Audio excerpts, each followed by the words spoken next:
नमस्कार बच्चों। आज के इस एपिसोड में हम कंटिन्यू करेंगे क्लास 10th एसएसटी सामाजिक विज्ञान के रिवीजन बैच को। यह हमारा एसएसटी सामाजिक विज्ञान का सेकंड बैच रहेगा। इससे पहले हम आपके लिए जीनियस बैच लेकर के आए थे और जीनियस बैच में हमने कंप्लीट चैप्टर को वन शॉट वीडियो के थ्रू आपके साथ शेयर किया था। यानी हमने डिटेल में चैप्टर को डिस्कस किया था और चैप्टर में डिस्कस करते हुए हमने साथ साथ बात की थी कि चैप्टर के कौन से टॉपिक है जो आपके लिए इंपॉर्टेंट रहेंगे, कौन से टॉपिक है जिनसे रिलेटेड क्वेश्चंस आपके एग्जाम में पूछे जाते हैं, क्वेश्चंस की लैंग्वेज क्या रहेगी, इंपॉर्टेंट मैप वर्क की भी हमने साथ साथ बात की थी और साथ ही साथ बात की थी जहां पर भी जैसे हिस्ट्री में इंपॉर्टेंट डेट्स बनती है। यानी कि आपके लिए एक कंप्लीट पैकेज रहा है आपका जीनियस बैच। अगर आपने जीनियस बैच के वीडियोस को नहीं देखा है तो आप प्लेलिस्ट में जाइए। प्लेलिस्ट में आपको class 10th social science genius batch की एक अलग से प्लेलिस्ट मिलेगी। वहां पर आपको ये सभी वीडियोस मिल जाएंगे, यानी कि वहां से ये सभी वीडियोस आप एक्सेस कर सकते हो। जहां तक हमारे मोस्ट इंपॉर्टेंट क्वेश्चंस के इस रिवीजन बैच की बात है तो यहाँ पे मोस्ट इंपॉर्टेंट क्वेश्चंस कौन से रहेंगे, वो क्वेश्चंस जिनके आपके एग्जाम में आने के सबसे ज़्यादा चांसेस रहेंगे। यहाँ पे दो टाइप के क्वेश्चन को मैंने इंक्लूड किया है। एक तो वो क्वेश्चंस जो आपके बोर्ड एग्जाम में कंटिन्यूसली रिपीट होते रहे, ओके, तो उन क्वेश्चंस के आपके एग्जाम में आने के चांसेस हमेशा ही ज़्यादा रहेंगे। दूसरे वो क्वेश्चंस जो चैप्टर के मेन थीम को कवर करते हैं। आज का हमारा चैप्टर रहेगा वैश्वीकरण और भारतीय अर्थव्यवस्था, ग्लोबलाइजेशन एंड इंडियन इकोनॉमी। सबसे पहले हम वन मार्कर क्वेश्चन की बात करेंगे। वन मार्कर क्वेश्चन हालांकि सीबीएसई के सेकंड टर्म के एग्जाम में डायरेक्टली नहीं पूछे जाएंगे, लेकिन आपके सोर्स बेस्ड क्वेश्चंस में या फिर 2 मार्कर क्वेश्चन में ये क्वेश्चंस पूछे जा सकते हैं। उसके बाद रहेंगे हमारे 2 और 3 मार्कर क्वेश्चन और एंड में हम डिस्कस करेंगे लॉन्ग आंसर टाइप क्वेश्चन यानी कि 5 मार्कर क्वेश्चन। Let's begin. चलिए शुरुआत करते हैं हम आज के इस एपिसोड की, इस वीडियो की। सबसे पहले हम बात करेंगे आपके very short answer type question की, यानी कि जो 1 मार्कर क्वेश्चन है। फर्स्ट हमारा क्वेश्चन रहेगा, पहला प्रश्न रहेगा, निजीकरण से आप क्या समझते हो? निजीकरण क्या होता है? निजीकरण का अर्थ होता है अर्थव्यवस्था से सरकारी स्वामित्व को खत्म करके उसे निजी क्षेत्रों को सौंप देना। जैसे मान लीजिए बीएसएनएल है ना, अभी बीएसएनएल है, तो बीएसएनएल को बंद कर दें और गवर्नमेंट कह दे कि नहीं हमने बेच दिया, प्राइवेट सेक्टर इसको संभालेगा, तो ये क्या है? निजीकरण कहलाएगा। ऐसे ही जो सरकारी कंपनियां या सरकारी जो भी है वहां पर प्राइवेट सेक्टर है उसका दबदबा अगर हम बढ़ा रहे हैं तो वो निजीकरण कहलाएगा। ओके, पहले क्या होता था 1991 से पहले इंडिया में, तो जो सरकारी सेक्टर था, जो पब्लिक सेक्टर था, उसका दबदबा ज़्यादा था। लेकिन धीरे धीरे उसके बाद हमने निजीकरण करना शुरू कर दिया, यानी कि प्राइवेट सेक्टर है उसको लाइसेंस देने शुरू कर दिए। तो इस प्रोसेस को निजीकरण कहा जाता है कि जब सरकारी या पब्लिक सेक्टर को धीरे धीरे प्राइवेट सेक्टर को सौंप दिया जाता है तो उसे हम निजीकरण कहते हैं। क्लियर? ये हमारा पहला क्वेश्चन रहेगा। सेकंड हमारा प्रश्न है, वैश्वीकरण से आप क्या समझते हो? वैश्वीकरण से अभिप्राय है विश्व अर्थव्यवस्था में आए खुलेपन, बढ़ती हुई परस्पर आर्थिक निर्भरता, आर्थिक एकीकरण के फैलाव से। डेफिनेशन अगर आपको डिफिकल्ट लग रही है तो आप सिंपल वर्ड के साथ जा सकते हो कि वैश्वीकरण 2 शब्दों से मिलकर बना है, विश्व जमा में एकीकरण, यानी पूरे विश्व का आपस में जुड़ जाना, पूरे विश्व का एक हो जाना, पूरे विश्व का एक दूसरे के ऊपर निर्भर हो जाना, उसे हम वैश्वीकरण कहेंगे। पूरा विश्व है वो वैश्वीकरण के कारण एक गांव की तरह हो गया। जैसे गांव होता है उसका एक मोहल्ला होता है, आपस में कनेक्टेड होते हैं। अब हम क्या हो गए? हम भी आपस में कनेक्टेड हो गए। हमारे यहाँ पर यूएसए का प्रोडक्ट मिल रहा है, अपना प्रोडक्ट यूएसए में मिल रहा है, ऑस्ट्रेलिया का प्रोडक्ट यहाँ आ रहा है, हम एक दूसरे के ऊपर डिपेंड हो गए हैं। ऐसे लगता है कि हम आपस में जुड़े हुए हैं। ओके, तो इससे ही वैश्वीकरण कहेंगे।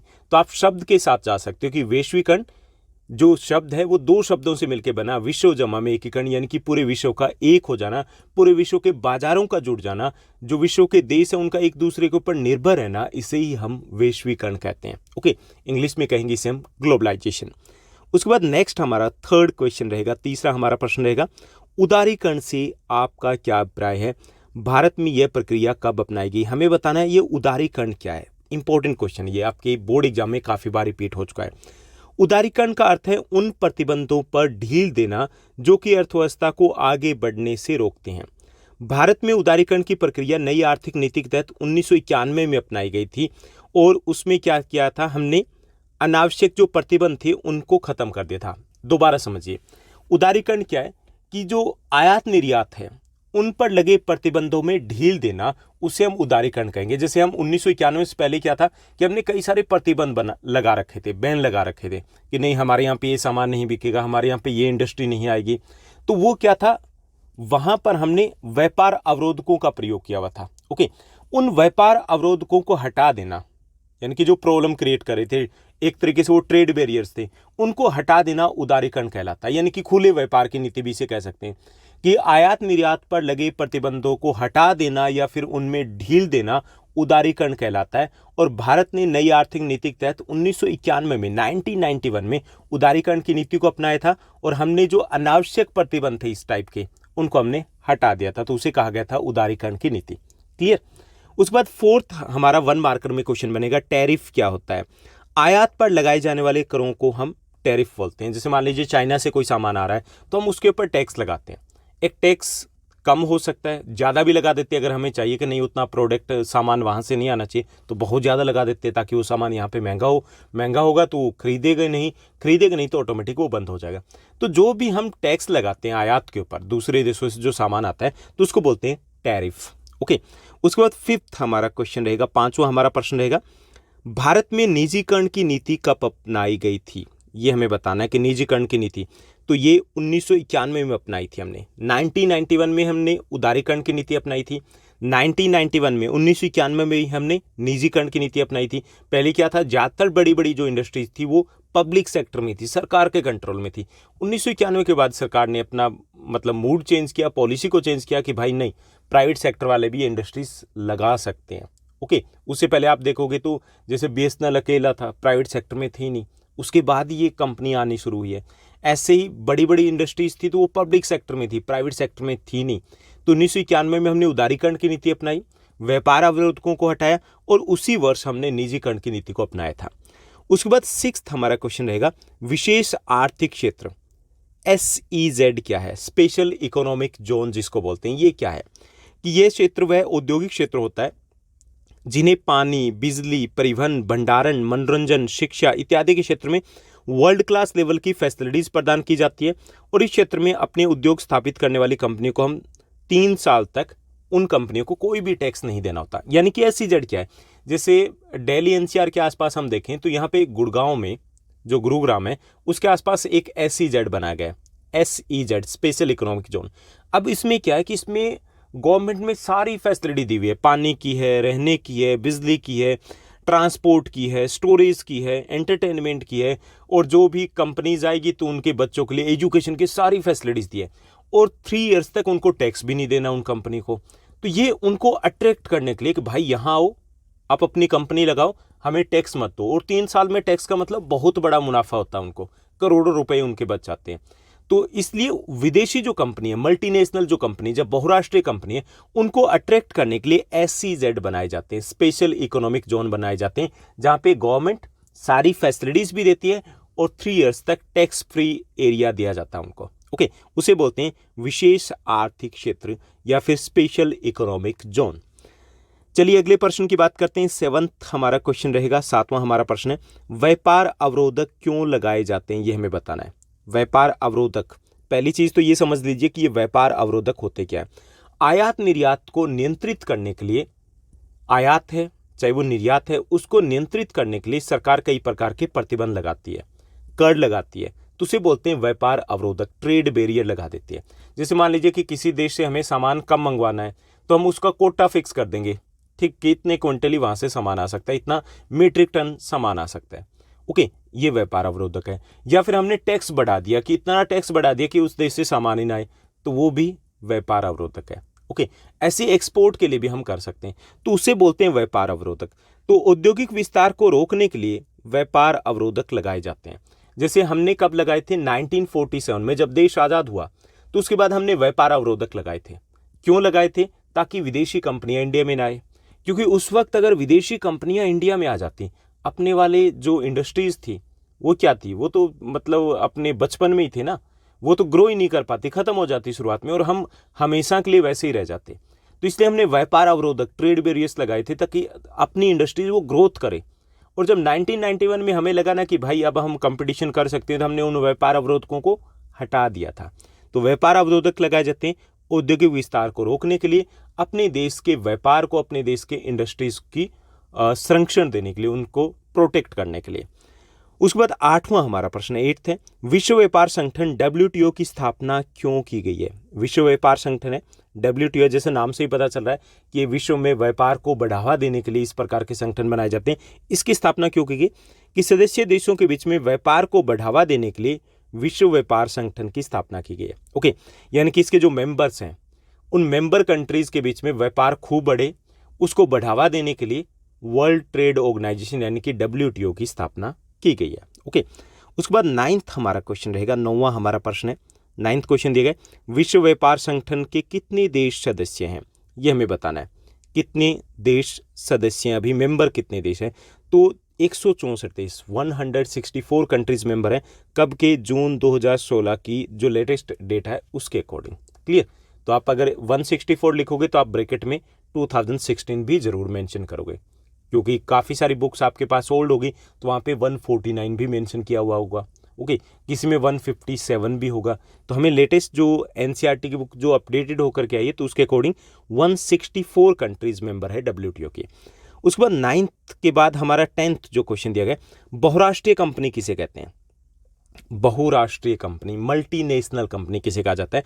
बहुराष्ट्रीय कंपनी वह कंपनी है जो एक से अधिक देशों में उत्पादन पर नियंत्रण या स्वामित्व करती है, यानी कि वो कंपनी जो एक से ज्यादा देशों में व्यापार करती है या उत्पादन करती है तो उसे बोलते हैं हम बहुराष्ट्रीय कंपनी। बहु मतलब बहुत सारे, राष्ट्र मतलब देश, जो एक से ज्यादा देश में व्यापार करती है या फिर उत्पादन करती है। जैसे मान लीजिए कि अपने यहाँ पे मोबाइल कंपनीज है, तो जितनी भी कंपनीज वो अकेली इंडिया में थोड़ी है, बाकी देशों में भी अपने सेलफोन को बेच रही, तो वो क्या है? मल्टीनेशनल कंपनी है। आपकी जैसे कोक हो गई, माउंटेन ड्यू हो गई, ये कोल्ड ड्रिंक्स की कंपनी है, ये क्या है? ये बहुराष्ट्रीय कंपनी है। अपनी टाटा हो गई, टाटा क्या? बहुराष्ट्रीय कंपनी है, क्योंकि बहुत सारे देशों में इनके प्रोडक्ट बिकते हैं। क्लियर? तो ये हो गए हमारे 1 मार्कर क्वेश्चन। अब हम बात करेंगे 3 मार्कर क्वेश्चन की। यहाँ से आपके 2 और 3 मार्कर क्वेश्चन है वो ज़्यादा रहने की पॉसिबिलिटीज़ रहेगी इस ईयर की, अगर बात करें, इस एग्जाम की बात करें, क्योंकि इसमें से आपका एक सोर्स बेस्ड क्वेश्चन रहेगा इसी चैप्टर में से। ओके, आपके जो सोर्स बेस्ड 2 क्वेश्चन रहने, एक इस चैप्टर में से रहेगा और एक रहेगा आपका हिस्ट्री में से। आपको कल या परसों तक मैं पूरा ब्लूप्रिंट देने वाला हूं कि किस चैप्टर में से कितने मार्क्स के क्वेश्चन आएंगे, किस चैप्टर में से आपका सोर्स बेस्ड रहेगा, कहां से 2 मार्कर क्वेश्चन रहेगा, कहां से 3 मार्कर रहेगा, कौन से चैप्टर में से आपके 5 मार्कर क्वेश्चन रहेंगे। क्लियर? तो चलिए अब हम देखते हैं आपके 3 मार्कर क्वेश्चन को। तो इसमें पहला जो हमारा क्वेश्चन रहेगा, विश्व व्यापार संगठन WTO के कार्य तथा उद्देश्य बताइए। सिंपल सा क्वेश्चन है लेकिन इंपॉर्टेंट है। इसके कार्य उद्देश्य क्या है? जनरल तरीके से हम सोच के लिख सकते हैं। पहला इसका कार्य होता है विभिन्न देशों के बीच में व्यापार समझौते करवाना, यानी कि इसका मुख्य कार्य तो व्यापार बढ़ाना, तो इसलिए व्यापारिक समझौते करवाते हैं अलग अलग देशों के बीच में ताकि व्यापार को बढ़ावा मिले।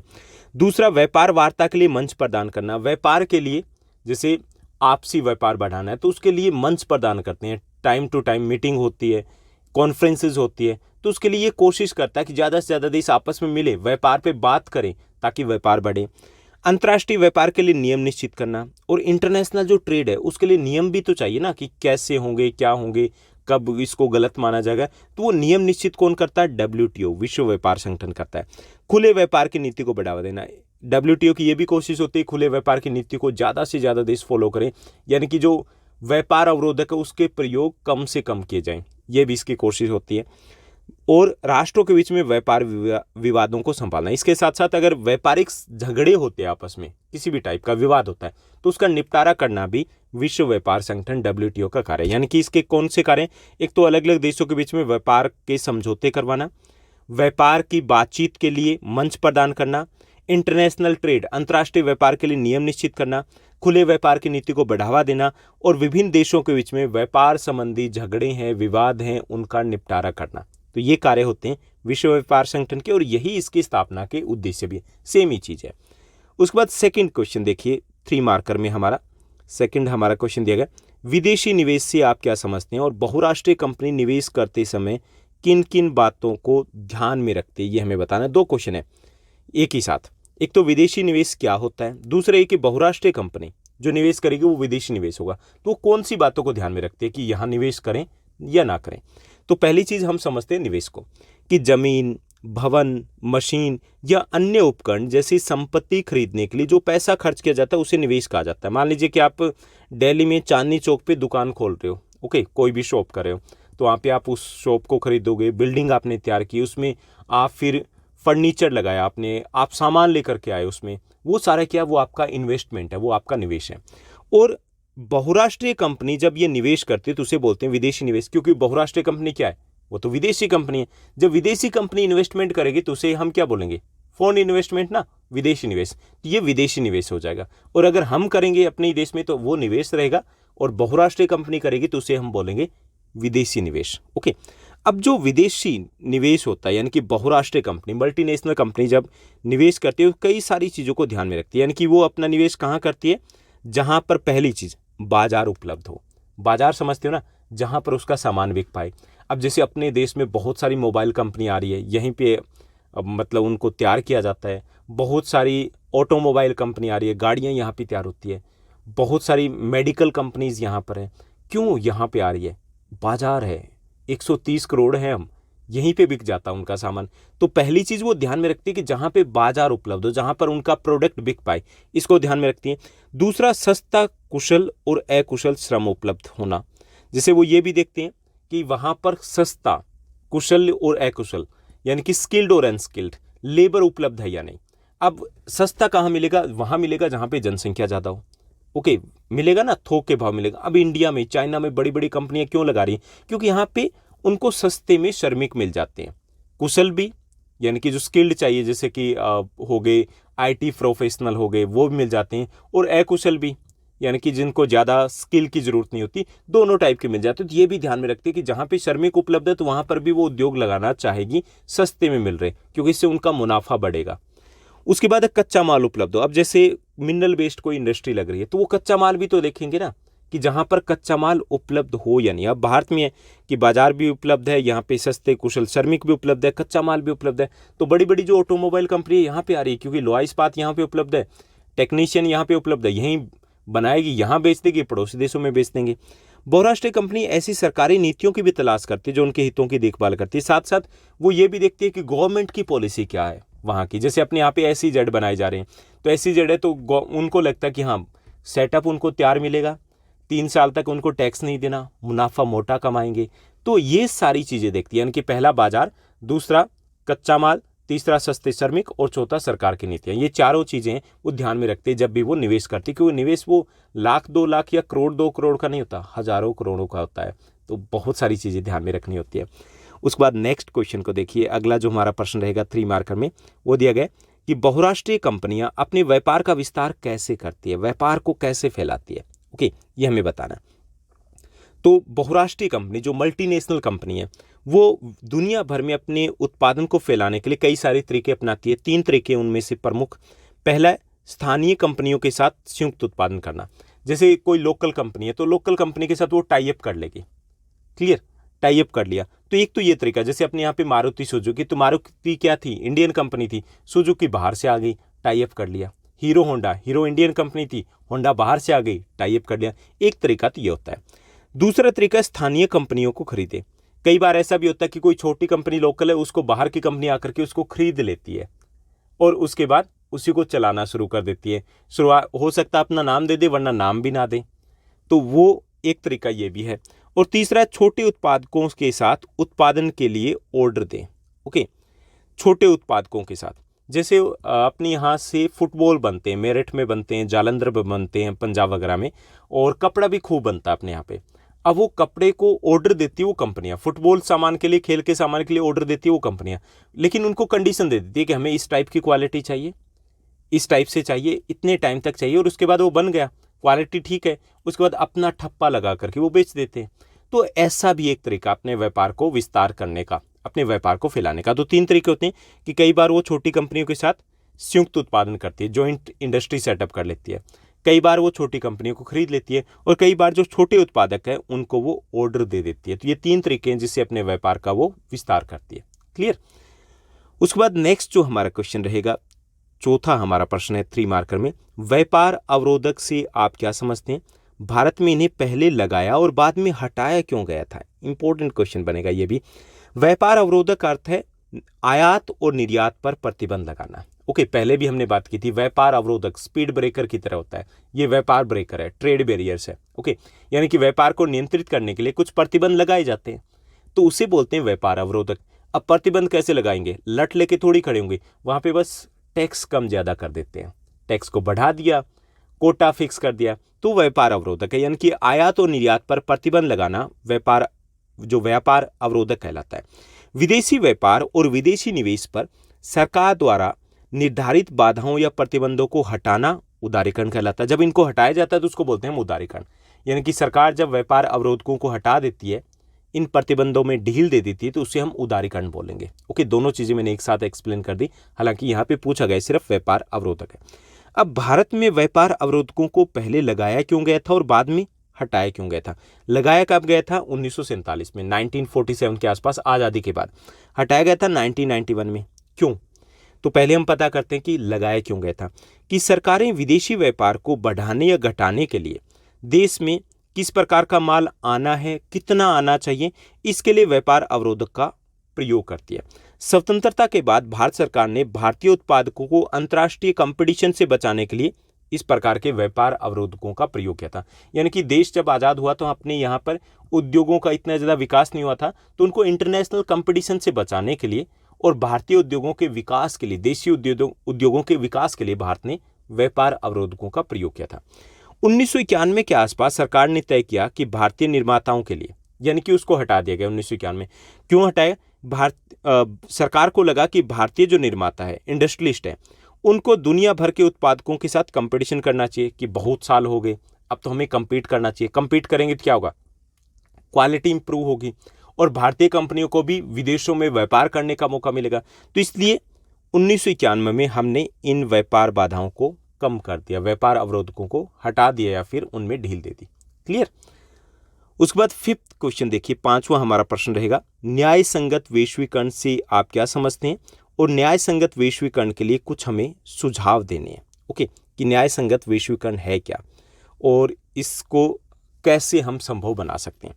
तो न्याय संगत वैश्वीकरण का अर्थ है सभी को वैश्वीकरण में एक समान लाभ मिले, यानी कि वैश्वीकरण से विश्व का जो एकीकरण हुआ, बाजार जो आपस में जुड़े, इससे सबको लाभ एक बराबर अगर मिल रहा है तो उसे हम बोलेंगे न्याय संगत वैश्वीकरण। हालांकि ऐसा है नहीं, सबको एक बराबर लाभ नहीं मिला है। वैश्वीकरण से सभी को लाभ नहीं हुआ है। शिक्षा, कौशल और धन वाले लोगों ने नए अवसरों का सबसे अच्छा उपयोग किया है। दूसरी ओर ऐसे लोग हैं जिन्हें उतना लाभ नहीं मिला है, जैसे छोटे व्यापारी हैं, लॉस हुआ है। छोटे उद्योगपति है, छोटी कंपनियां जिन्हें कह लीजिए, छोटी इंडस्ट्रीज है, उनको लॉस हुआ है, क्योंकि बड़ी कंपनियां आ गई तो उनके प्रोडक्ट कहाँ टिकने वाले थे, ना वो मार्केटिंग कर सकते थे। मजदूरों को लॉस हुआ है, क्योंकि अब उनके पास काम ज़्यादा करना पड़ रहा है, मजदूरी कम हो गई है, कंपटीशन बढ़ गया है ना। तो जो छोटे व्यापारी है, छोटे उद्योगपति है, मजदूर है, तो इनको फायदा नहीं हुआ है। यानी कि जो वैश्वीकरण है वो न्याय संगत नहीं है। अब न्याय संगत कैसे होगा, उसके लिए हमें कुछ सुझाव देने कि कैसे वैश्वीकरण न्याय संगत हो सकता है। तो पहला जो तरीका है कि देश के सभी लोगों के हितों के लिए एक जैसी नीतियां बनाई जानी चाहिए। कौन बनाएगा? सरकार बनाएंगी। ओके, इस प्रकार के नियम बनाए जाए ताकि सबको लाभ पहुंचे। जैसे कि मान लीजिए कि खिलौना उद्योग है, तो उसमें इंडियन कंपनियां कभी सर्वाइव ही नहीं कर पाई, विदेशियों का सामना ही नहीं कर पाई। चाइनीज खिलौने वो बहुत मार्केट में मिलते हैं। सरकार क्या कर सकती है? या तो उनका कोटा फिक्स कर दे, या फिर हो सकता है कि वहां पर कोटा फिक्स ना करे तो जो इंपोर्ट है उसके ऊपर टैरिफ बढ़ा दे, थोड़ा सा टैक्स, ताकि वो थोड़े से महंगे पड़े तो भारतीय वाले धीरे धीरे वो टिकना शुरू हो जाएंगे मार्केट में और धीरे धीरे इनकी भी चल निकलेगी। ओके, तो सरकार को ऐसी नीतियां बनानी चाहिए। दूसरे कि श्रम कानूनों का उचित कार्यान्वयन होना चाहिए। श्रम जो कानून है उनका उचित कार्यान्वयन होना जरूरी है। श्रम कानून तो है लेकिन हमने उनमें ढील दे रखी है। ढील क्यों दे रखी है? कि विदेशी कंपनियां ज़्यादा आ रही तो हमने ढील दे दी कि आपको जैसे अपॉइंट करना वैसे कर लो, जब रखना रख लो, जब निकालना निकाल दो, जितने घंटे काम करवाना करवा लो, सैलरी फिक्स नहीं है, आपकी मर्जी है। अब अगर श्रम कानून को ठीक से लागू करें कि 8 घंटे काम के होंगे तो 8 घंटे होंगे, मिनिमम सैलरी इतनी होनी चाहिए, तो अगर ऐसा कुछ करेंगे तो मजदूर वर्ग है उनका भी शोषण नहीं होगा।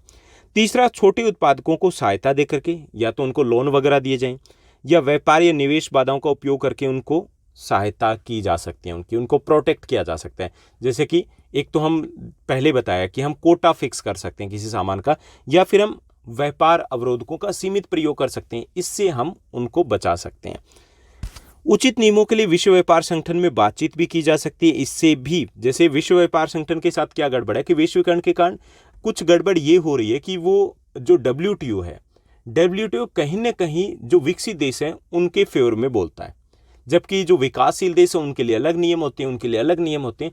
तो इसके लिए भी कोशिश की जा सकती है, WTO से बातचीत की जाए, विकासशील देश जो डेवलपिंग कंट्रीज है उसके ऊपर दबाव बनाए और एक ऐसे नियम तय किए जाए जिससे सबको फायदा हो। तो इससे भी न्याय संगत वैश्वीकरण सुनिश्चित किया जा सकता है। उसके बाद नेक्स्ट हमारे रहेंगे 5 marker question, long answer type question जो इस चैप्टर में से बनेंगे। इसमें फर्स्ट हमारा क्वेश्चन रहेगा, वैश्वीकरण क्या है और वैश्वीकरण को संभव बनाने वाले कारक कौन कौन से हैं। दोनों चीज़ें हमें बतानी है। तो वैश्वीकरण पहले भी हम बात कर चुके हैं कि वैश्वीकरण जो शब्द है वो 2 शब्दों से मिलकर बना है, विश्व जमा में एकीकरण, यानी कि पूरे विश्व का एक हो जाना या पूरे विश्व के बाजारों को आपस में जुड़ जाना, उसे हम वैश्वीकरण कहेंगे। वैश्वीकरण देशों के बीच में तेजी से एकीकरण या परस्पर संपर्क की प्रक्रिया, जिसके कारण हम आपस में जुड़ गए हैं, एक दूसरे के कांटेक्ट में आ गए, तो उसको वैश्वीकरण या ग्लोबलाइजेशन का नाम दिया गया। जो विश्व है वो ग्लोबल विलेज की तरह हो गया, एक वैश्विक गांव की तरह हो गया। अधिक से अधिक वस्तुओं, सेवाओं, निवेश, टेक्नोलॉजी देशों के बीच में इनका प्रयोग आपस में बढ़ रहे हैं। ज़्यादा से ज़्यादा वस्तुएं हमें इंटरचेंज कर रहे हैं, निवेश भी आपस में हो रहा है, टेक्नोलॉजी भी हम आपस में चेंज करें। लोग आमतौर पे बेहतर आय, बेहतर नौकरी या बेहतर शिक्षा की तलाश में एक देश से दूसरे देश में भी जा रहे हैं। पहले कितने जाते थे, बहुत कम जाते थे। अब देखिए हर देश में हम जा रहे हैं ना, वहाँ पे सेटल हो रहे हैं, वहाँ पे स्टडी करें, दूसरे देशों के लोग यहाँ पर आ रहे हैं। तो ये विश्व का एकीकरण होना है, तो इससे ही वैश्वीकरण कहा गया। वैश्वीकरण को अनेक नामों से जाना जाता है। इसको हम भूमंडलीकरण भी कह सकते हैं, जागृतिकरण भी कह सकते हैं, विश्वयान भी कह सकते हैं, पृथ्वीकरण भी कह सकते हैं, ग्लोबलाइजेशन भी कह सकते हैं। अलग अलग ये इसके नाम है। तो वैश्वीकरण को आपको रट्टा नहीं मारना, अपनी लैंग्वेज में आपको लिख देना कि वैश्वीकरण है क्या, जैसा भी आपको समझ में आए। अब वैश्वीकरण संभव कैसे हुआ, इसके पीछे कई सारे कारक हैं जिन्होंने वैश्वीकरण बनाने में महत्वपूर्ण भूमिका निभाई। पहला कारक है बहुराष्ट्रीय कंपनियां, इसने पूरे विश्व को जोड़ा।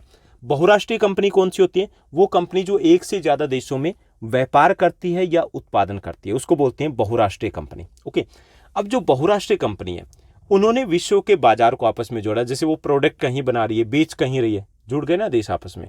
जैसे कंपनी अमेरिका की है, कल पुर्जे तैयार करवा रही है चाइना में, उनको यहाँ पर आकर के असेंबल हो रहे हैं, वो इंडिया में बेचे जा रहे हैं, यहाँ से इंडिया में भी और अफ्रीका में भी।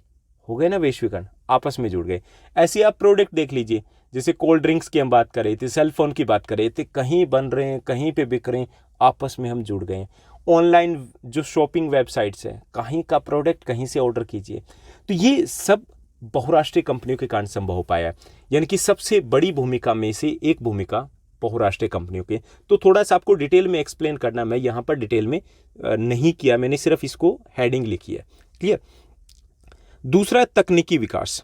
जो तकनीक का विकास हुआ है, टेक्नोलॉजी का विकास हुआ है, उससे भी वैश्वीकरण में मदद मिली है। जैसे हम संचार के साधनों की बात करते हैं, इंटरनेट की बात करते हैं, मोड ऑफ कम्युनिकेशन है, आपस में कितना इजी हो गया ना। यहीं पे बैठे क्लिक कीजिए और ऑर्डर दे दीजिए। यहीं पे बैठे आप चाइना के मार्केट को देख सकते हो।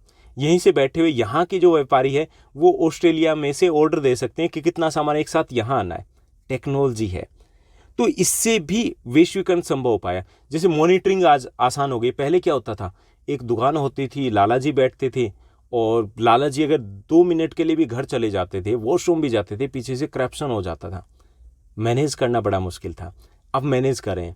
अब जैसे आप किसी भी स्टोर की बात करें, बिग बाज़ार की बात करें, तो ऐसा थोड़ी है कि जो इसका है बिग बाज़ार तो वो वहीं पे बैठ करके उसको कैमरे के सामने देख रहा है। ऐसा तो नहीं ना। मैनेज कैसे हो पा रहे हैं, मैनेज हो पा रहे हैं तकनीकी विकास के कारण। ओके, तो तकनीक का जो विकास हुआ है, जैसे जैसे आप कोल्ड स्टोरेज की बात करते हैं, ये भी तकनीकी विकास ही है।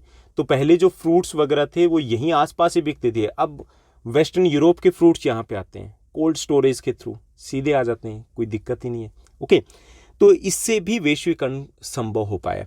इसके साथ साथ परिवहन के साधनों का विकास हुआ है। परिवहन के साधन, जो वायु परिवहन की बात करें, सस्ता हो गया, आसानी से अवेलेबल है, लोग भी आसानी से एक देश से दूसरे देश में जा सकते हैं, सामान भी आसानी से आ जाता ना। ऐसे ही जो व्यापार समुद्री मार्गों से होता है वो भी आसान हो गया। तो इससे भी वैश्वीकरण संभव हो पाया। पहले कहाँ ऊँट घोड़े लेकर के जाते थे, कहाँ व्यापार हो पाता था, अब आसान हो गया। तुरंत आप ऑर्डर दीजिए, आपका सामान प्रोडक्ट पहुँच जाता है, गाँव में पहुँच जाता है। तो इससे भी कनेक्ट हुए हम आपस में एक दूसरे देश से। इसके साथ साथ उदारवाद, उदारीकरण की जो नीति है उसने भी वैश्वीकरण में मदद की। पहले क्या था कि ज़्यादातर देश खुलेपन की नीति के साथ नहीं थे, वो नहीं चाहते थे दूसरे देशों के साथ ज़्यादा व्यापार करना।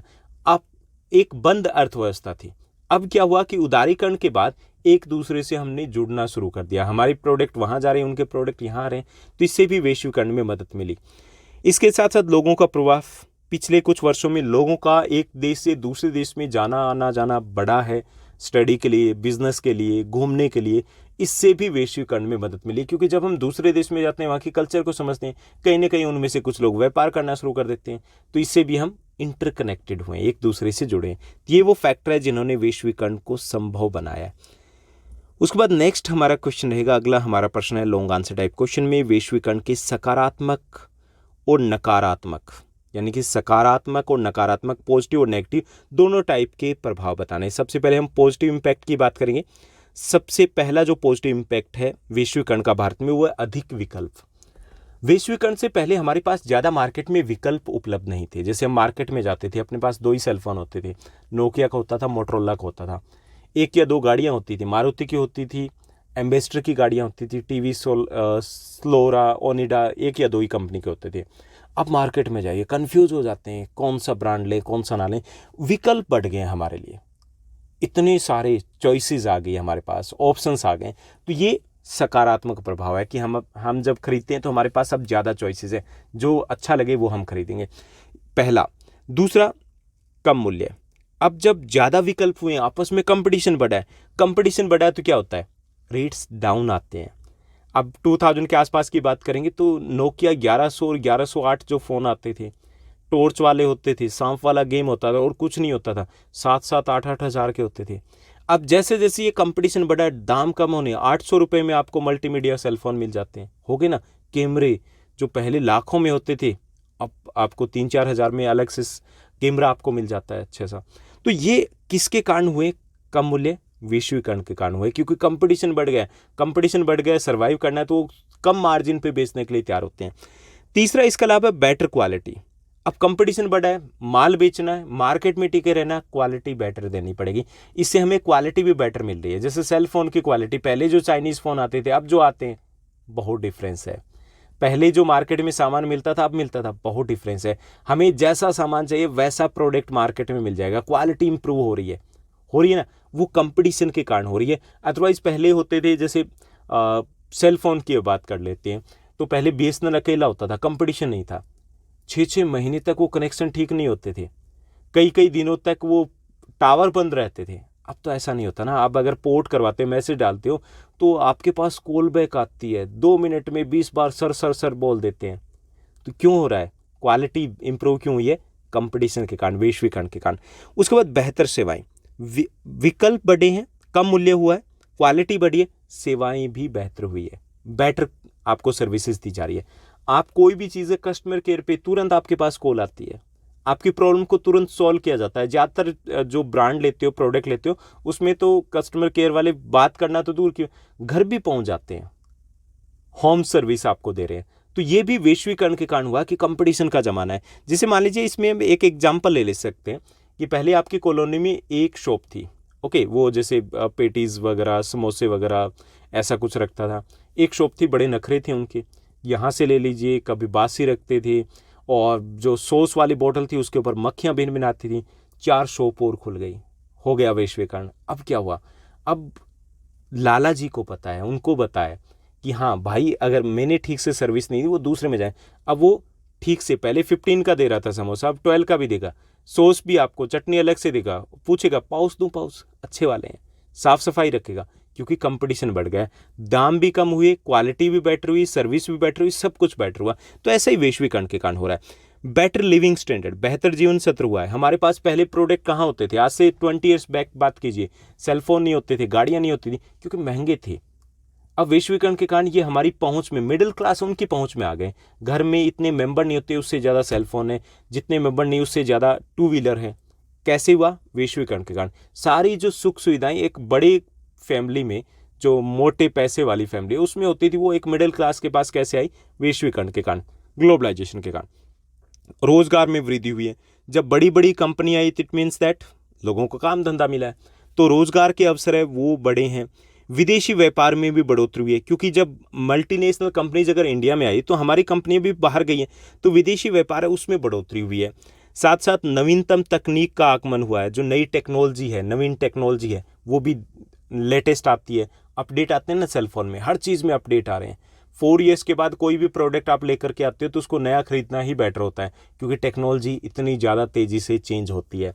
इसके साथ साथ देश की MNCs जो हैं उनको भी लाभ पहुंचा है। भारत की जो मल्टीनेशनल कंपनीज है, वो कंपनीज, भारत की जो कंपनी थी वो मल्टीनेशनल कंपनीज क्यों बनी? वैश्वीकरण के कारण। अदरवाइज तो वो अपने देश में सामान बेचते रहते, यहीं बैठे होते। देश का आर्थिक विकास बड़ी तेजी से हुआ है। 1991 के बाद जब से वैश्वीकरण की शुरुआत हुई, एकदम से हमने 20-30 ईयर्स का जंप मार लिया। कहाँ हम आदिम के ज़माने की तरह थे, और एकदम से जब वैश्वीकरण हुआ तो अपने यहाँ पर बहुत सारी चीज़ें तेज़ी से बदलनी शुरू हो गई। निर्धनता में कमी आई, क्योंकि रोजगार मिला है, रोजगार मिला तो ऑटोमेटिकली है, बेरोजगारी कम हुई है, निर्धनता में कमी आई है, लोगों की आय बढ़ी है, उद्योगों का तेजी से विकास हुआ है क्योंकि डिमांड बढ़ी है उनके प्रोडक्ट की, और सांस्कृतिक प्रभाव भी हुआ है। हम एक दूसरे देश की कल्चर के कॉन्टेक्ट में आए, कुछ हम बदले, कुछ हमने दूसरों को भी बदला है। आजकल आप जो प्रोडक्ट आते हैं तो हम भी जिस तरीके से दिखते की कोशिश करते हैं, किसका ये इम्पैक्ट है? ये इम्पैक्ट है एड्स का। जो टीवी एड्स आती है, एडवर्टाइजमेंट आती है, तो उनको देख करके हम बदल रहे हैं। सिर्फ एडवर्टाइजमेंट को देख करके नहीं, वो प्रोडक्ट भी हमारे आसपास अवेलेबल है, तो हमारी कल्चर में भी थोड़ी बहुत चेंज भी आई इसके कारण। ये हुए पॉजिटिव इम्पैक्ट। अब हम बात करेंगे नेगेटिव इम्पैक्ट के, नकारात्मक प्रभाव क्या रहे हैं। काफ़ी सारे नकारात्मक प्रभाव भी रहे। पहला है, छोटे जो उत्पादक हैं उनके लिए 2 ही ऑप्शन रह गए, या तो compete करें या फिर मार्केट से जाएं। तो ज़्यादातर जो छोटे उत्पादक हैं उनको लिए ये विनाशकारी रहा है। वो compete बड़ी कंपनियों कर नहीं कर पाए, तो धीरे धीरे उनका धंधा चौपट हो गया, तो उनके लिए ये पॉजिटिव नहीं रहा है। उसके साथ श्रमिक हैं, उनके लिए भी नुकसान रहा है। जो रोजगार है वो एक तरीके से जॉब सिक्योरिटी नहीं रही है, अनसिक्योर हो गई जॉब। उनको नौकरी से कभी भी निकाला जा सकता है, जब ज़रूरत होती है रख लेते हैं, उसके बाद निकाल देते हैं। काम करने के घंटे 8 के बजाय 10 हो जाते हैं। सैटरडे संडे को बोलते हैं भाई थोड़ा सा ओवर टाइम है, ज़्यादा काम करना होगा। सैलरी कम हो गई क्योंकि श्रमिक लाइन में लगे हैं, बहुत सारे अवेलेबल हैं, तो उनके लिए भी ये नुकसानदायक रहा है। इसके साथ गवर्नमेंट भी इस तरफ फोकस नहीं करी, क्योंकि वो चाहती है कि मल्टीनेशनल कंपनी ज़्यादा से ज़्यादा है, और मल्टीनेशनल कंपनी कब आएगी? जब उनका मुनाफा ज़्यादा रहेगा, जब श्रम कानूनों में ढील मिलेगी, तो उनको नुकसान पहुंचा। ब्रेन ड्रेन की समस्या बढ़ी है।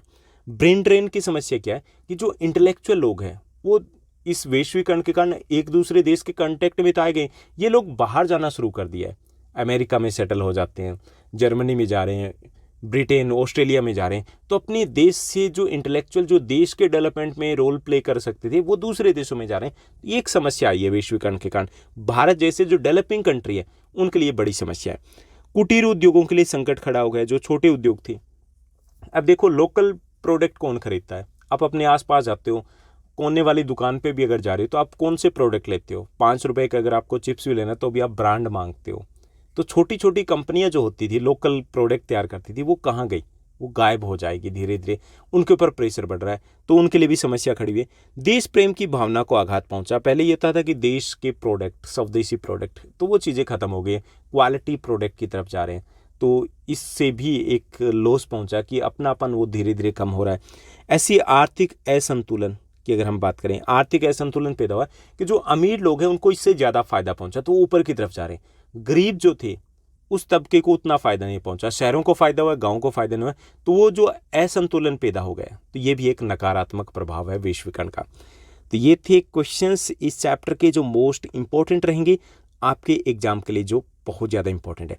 इसके साथ साथ हमने आपके हिस्ट्री के चैप्टर भारत में राष्ट्रवाद, इसकी मोस्ट इंपॉर्टेंट डेट्स को भी आपके साथ शेयर कर दिया, ताकि आप एक साथ इनको ठीक से रिवाइज कर पाओ। तो इस अपडेट में बस इतना ही। Thank you, bye bye, have a nice day.